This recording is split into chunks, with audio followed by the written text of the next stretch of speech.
আমাদের দেশের প্রতিটা জনগণের মাথায় 1,40,000 টাকার মতো ঋণ আমরা বিদেশের কাছে দায়বদ্ধ হিসাবে আমরা বোঝা নিয়ে চলবো। এটা হতে পারে না। কোথাও কোনো সুন্দর পরিবেশ আমরা দেখছি না, না শিক্ষা খাতে, না চিকিৎসা খাতে, না কোনো এক কথায় উন্নয়ন খাতে, কোনো ক্ষেত্রেই আমরা দুর্নীতি ছাড়া কিছুই দেখছি না।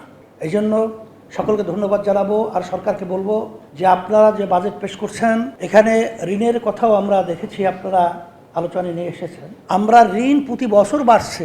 এক কথায় 2026-27 যে আপনারা অর্থ বছরে বাজেট ঘোষণা করবেন, সেখানে যে আপনারা ঋণের পরিমাণ দেখিয়েছেন, এতে করে আমাদের দেশের প্রতিটা জনগণের মাথায় 1,40,000 টাকার মতো ঋণ আমরা বিদেশের কাছে দায়বদ্ধ হিসাবে আমরা বোঝা নিয়ে চলবো। এটা হতে পারে না। এটা আমাদের পরিবর্তন করতে হবে।